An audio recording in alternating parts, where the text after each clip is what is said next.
رسول اللہ اپنی والدہ کی وفات پر روئے، خوب روئے، بار بار روئے، اپنی والدہ اور ان کی محبت کو یاد کر کے روتے رہے، اپنی والدہ کی قبر کے پاس بیٹھ کر روتے رہے۔ بی بی آمینہ کو دفن کرنے کے بعد مکہ کی طرف سفر شروع ہوا تو رسول اللہ واپس دوڑے، میں بھی رسول اللہ کے پیچھے پیچھے دوڑی۔ آج کا عنوان ہے یتیم اور مکہ کا سردار۔ مکہ پہنچنے پر عبد المطلب نے دیکھا ہے کہ برکہ محمد کو لے کر آئی ہیں، بی بی آمینہ ساتھ نہیں آئی، تو انہیں کسی سے کچھ پوچھنے کی ضرورت نہیں ہے۔ زندگی کا تجربہ انہیں ساری داستان سنا رہا ہے۔ ابھی تو عبد المطلب کو اپنے بیٹے عبداللہ کی جدائی کا غم نہیں بھولا کہ بہو بھی راہیے ملک عدم ہو گئی ہیں۔ اب میرے پوتے کا کیا ہوگا؟ باپ کی کمی تو کوئی پوری کر نہیں سکا، ماں کہاں سے آئے گی؟ رسول اللہ کو دیکھتے ہیں تو آنسو نہیں رکتے، آنسو نہ رکیں تو پوتے کو تسلی کیسے دیں؟ اتنے پیارے پوتے کے لیے اتنے امتحان کیوں؟ والدہ کی وفات نے رسول اللہ پر جدائی اور غم کا احساس چھوڑا ہے۔ آپ خاموشی سے بیٹھے رہتے ہیں، کھیل کود میں اب کم ہی حصہ لیتے ہیں۔ یہ بھی ایک مشاہدہ ہے کہ یتیم بچے دوسرے بچوں سے ذہنی طور پر جلدی سمجھدار ہو جاتے ہیں۔ اس کی وجہ ان کے مشکل حالات ہوتے ہیں جو والدین کے نہ ہونے کی وجہ سے دیکھنے پڑتے ہیں۔ یتیم بچے جذباتی طور پر بھی مضبوط ہوتے ہیں، اگر ان سے کوئی پیار کا اظہار نہ بھی کرے تو ان کے چہرے پر ناگواری نہیں آتی۔ قدرت تو رسول اللہ کی صورت میں ایک اعلیٰ کردار کی تربیت کر رہی ہے۔ آنے والے مشکل مرحلوں کی ابھی سے تیاری ہے۔ اللہ کریم نے اپنے رسول کو صبر اور استقامت کے ساتھ پیدا کیا ہے۔ نبیوں کا سردار ایسا ہی ہونا چاہیے۔ اللہ کریم نے اس کائنات کا سردار عبد المطلب کے گھرانے میں بھیجا ہے۔ اب تو زمانے کو یہ دکھانا ہے کہ اللہ کا محبوب ایسا ہے کوئی اللہ کے محبوب جیسا؟ رسول اللہ اب مکہ میں اپنے دادا کے ساتھ رہتے ہیں۔ برکہ یعنی ام ایمن کا بیان ہے کہ عام بچے جب سو کر اٹھتے ہیں تو ان کے بال بکھرے ہوتے ہیں، آنکھیں چپکی ہوتی ہیں اور چہرہ مرجھایا ہوتا ہے، لیکن رسول اللہ جب سو کر اٹھتے تو چہرہ حشاش بشاش ہوتا اور بال بھی سنورے ہوا کرتے تھے۔ ام ایمن روایت کرتی ہیں، رسول اللہ نے بچپن میں کبھی عام بچوں کی طرح بھوک کی شکایت نہیں کی۔ برکہ ہی رسول اللہ کو نہلاتی دھلاتی ہیں، انہیں کپڑے پہناتی اور ان کی ضروریات کا خیال رکھتی ہیں۔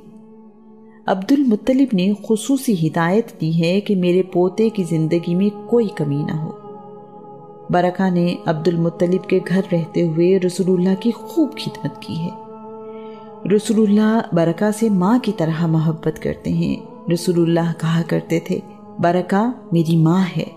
رسول اللہ نے بعد کے زمانے میں کسی کو تانا دیتے ہوئے سنا، ایک شخص دوسرے سے کہہ رہا تھا، کالی ماں کے بیٹے۔ رسول اللہ نے غصے سے کہا، پیمانہ چھلک گیا۔ کسی سفید رنگ والی ماں کے بیٹے کو کسی کالے رنگ والی ماں کے بیٹے پر برتری نہیں سوائے تقویٰ کے۔ محمد سفید رنگ والی ماں کا بیٹا ہے اور اسے کالے رنگ والی ماں نے پالا ہے، وہ ان دونوں کا بیٹا ہے۔ عبد المطلب جب مجلس میں جاتے ہیں تو رسول اللہ کو بھی ساتھ لے کر جاتے ہیں۔ رسول اللہ اپنے دادا کی کرسی پر بیٹھ جاتے ہیں جہاں سرداروں کو بھی بیٹھنے کی جرت نہیں ہوتی۔ عبد المطلب نے کبھی اس بات کا برا نہیں منایا۔ ایک دفعہ رسول اللہ اپنے دادا کی کرسی پر بیٹھنے کے لیے آگے بڑھے تو ان کے چچا نے انہیں روکا۔